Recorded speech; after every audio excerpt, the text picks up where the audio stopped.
Tiga. Assalamualaikum warahmatullahi wabarakatuh. Apa kabar anak-anak semua? Alhamdulillah tetap semangat, Allahu Akbar. Hari ini di tema 4 kita akan belajar IPA tentang bagaimana listrik bisa sampai ke rumah kita. Simak baik-baik ya. Sebelum kita mulai pelajaran, mari kita berdoa dulu dengan melafazkan basmalah. Bismillahirrahmanirrahim. Selanjutnya ya, bagaimana listrik bisa sampai di rumah kita? Hal ini meliputi 3 kegiatan. 1. Produksi listrik. 2. Distribusi listrik. Dan yang ketiga adalah konsumsi listrik.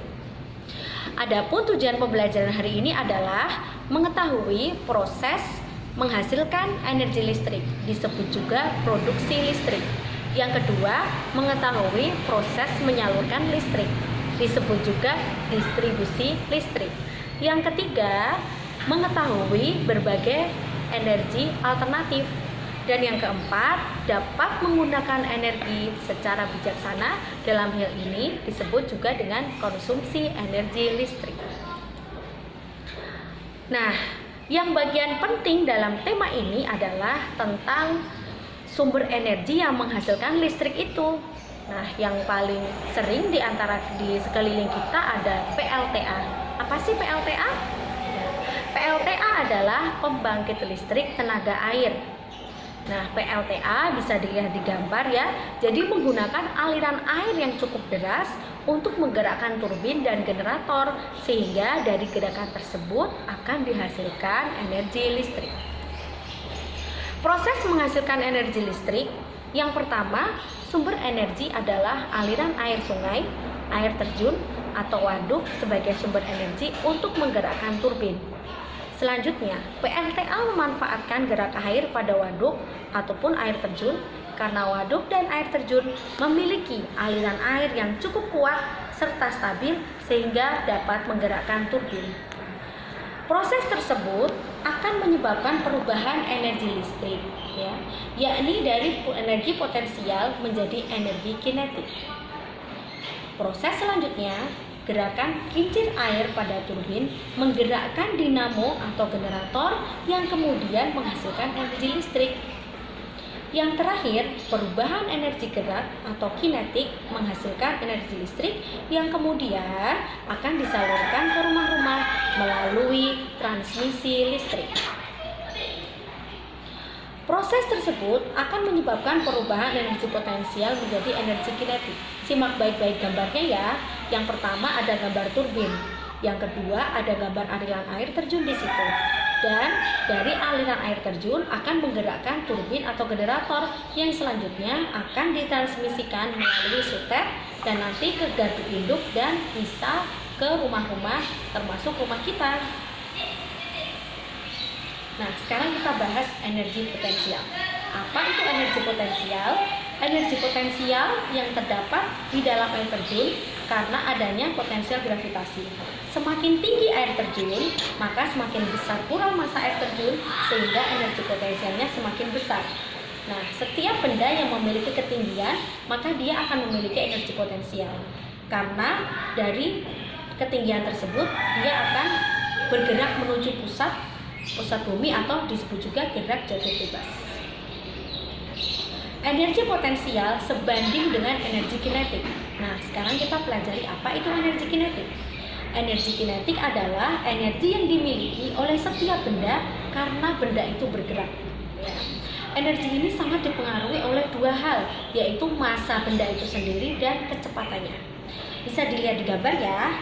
Yang pertama, ketika orang akan mendorong sebuah batu besar atau sebuah benda dari atas bukit, maka sebelum dijatuhkan disitulah energi potensialnya besar. Nah, saat kemudian benda itu menggelinding ke dasar, nah itulah terdapat energi kinetik karena benda itu bergerak dan benda itu memiliki massa. Pada air terjun terjadi perubahan energi ini, yaitu energi potensial, energi yang dihasilkan karena ketinggian tempat, dan menjadi energi kinetik karena gerakan air yang jatuh ke dasar tanah, yang mampu menggerakkan turbin. Sehingga semakin tinggi letak suatu tempat, maka semakin besar pula gerakan dan energi kinetik yang dihasilkan. energi kinetik tadi ya akan menggerakkan turbin sehingga menghasilkan energi listrik. Nah, selanjutnya tentang distribusi listrik ya. Bagaimana proses menyalurkan listrik? Nah, yang pertama tadi kita sudah belajar bagaimana produksinya ya, melalui aliran air, kemudian dialirkan ke turbin ya, menggerakkan turbin, kemudian dialirkan ke disalurkan melalui transmisi listrik. Nah, awalnya energi listrik yang didapatkan ini sangat besar ya, sampai tegangannya 500 kV. Nah, maka setelah tegangan tinggi ini akan disalurkan melalui gardu yang disebut sutet atau saluran udara ekstragenerator. Di sini tegangan diturunkan menjadi 20 kV. Manfaat sutet adalah menyalurkan energi listrik dari pusat pembangkit yang jaraknya jauh menuju gardu-gardu penurun tegangan atau distribusi yang terdiri atas tiang-tiang listrik yang mengalirkan ke rumah-rumah kita. Tegangan listrik yang dialirkan ke rumah-rumah adalah 220 volt. Bagian akhir aliran listrik sampai ke rumah-rumah yang akan tersambung oleh gardu melalui kabel, sehingga kita sekeluarga bisa menikmati listrik. Nah, sekarang kita masuk ke konsumsi listrik ya. Silahkan bisa dilihat grafik pemakaian listrik dalam sepekan. Wah, Masya Allah ya, semakin malam terutama pukul 15 sampai 22 beban pemakaian energi listrik sangat tinggi. Maka anak-anak kita harus menghemat listrik ya, karena pentingnya menghemat energi listrik ini. Karena apa? Itu bagian dari kepekaan kita. Setiap orang membutuhkan listrik, maka listrik harus dihemat sebagai bentuk kepedulian dan menghindari keborosan. Beban yang tertinggi ya pada jam-jam malam, dan maka kita harus berusaha ya bersama-sama untuk menghemat. Misal mematikan lampu di ruangan yang tidak terpakai. Kemudian jika memang sudah selesai semua aktivitas, maka jangan lupa untuk meng-off-kan ya. Contoh sederhana, misalnya setelah selesai mencas HP atau mencas laptop. Jika sudah selesai, saklarnya jangan lupa dimatikan atau stekernya dicabut. Karena kalau tidak dicabut, itu tetap mengalirkan listrik meskipun kecil. Yuk, kita sebagai seorang pemuda muslim, kita belajar menghemat dan bersama-sama menemukan energi alternatif. Nah, sekarang ke bagian yang terakhir adalah tentang alternatif fuel atau energi alternatif. Bisa lihat di gambar ya, ada banyak sekali sumber energi alternatif. Contoh, energi angin, menggerakkan mesin angin ya. Kemudian ada sel surya. Di gambar sudah dijelaskan ada sebuah rumah yang menggunakan sel surya sehingga ketika siang hari bisa menangkap matahari dan itu bisa diubah menjadi energi listrik loh. Keren banget ya. Barangkali anak-anak bisa praktek nanti ya. Siapa tahu di antara kalian ada yang menjadi Menteri Energi dan Sumber Daya Mineral di Indonesia ini. Amin. Begitu ya anak-anak.